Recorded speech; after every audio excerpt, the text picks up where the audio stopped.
एक भाई गलती करके मधुबन में आया था।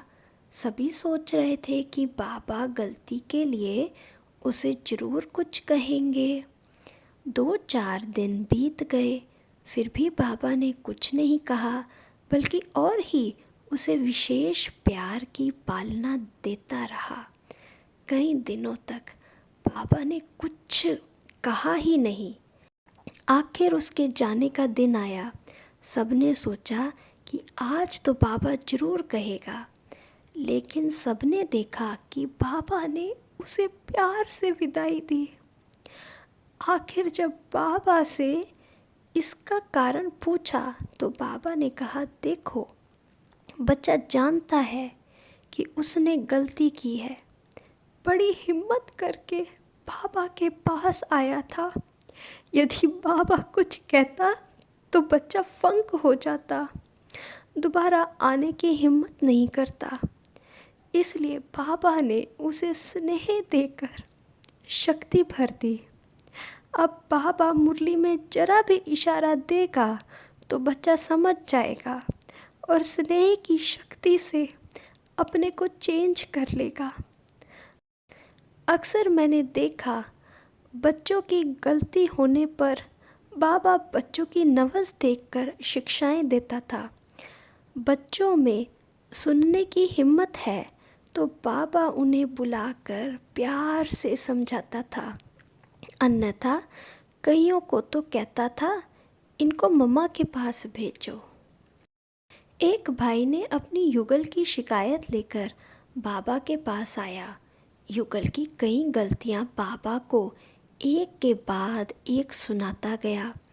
बाबा ने देखा कि इसमें युगल के प्रति कितनी नफ़रत भरी है, जो चेहरे से प्रत्यक्ष हो रही है। तो बाबा ने पूछा, बच्चे, क्या उसमें कोई अच्छा गुण भी है? सोच सोच के वह बताने लगा कि यह गुण है, यह गुण है।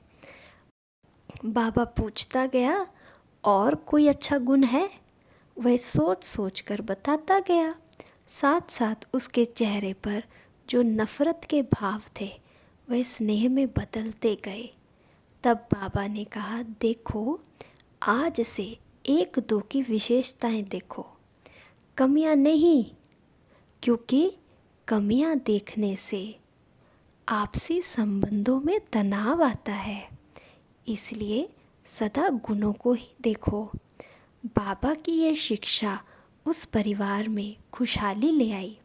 बच्चों से कोई गलती हो जाए तो रियलाइज़ कराने का बाबा का तरीका बड़ा अनोखा था। एक बार मैंने कपड़े धोकर सुखाए, लेकिन उतारना भूल गई। रात को सोते समय याद आया, लेकिन कड़ाके की ठंड थी तो सुस्ती कर गई। सवेरे याद आया, लेकिन सोचा कि क्लास के बाद उतार लूँगी, लेकिन फिर भूल गई। अमृत वेले बाबा ने देखा तो कपड़े उतरवा लिए। क्लास के बाद जब मैं जाकर देखा तो पाया कि कपड़े हैं नहीं। पता चला कि बाबा के पास है। मैं बाबा के पास गई। बाबा ने मेरी गलती का प्यार से एहसास करवाया।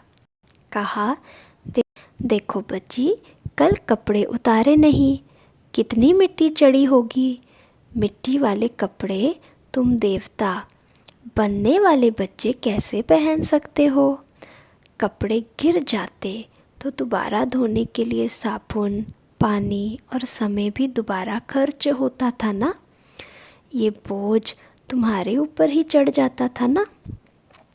इस प्रकार बाबा ने कार्य के प्रति दक्षता और कर्मों की गुह्य गति का ज्ञान देकर प्यार से भूल का अनुभव कराया।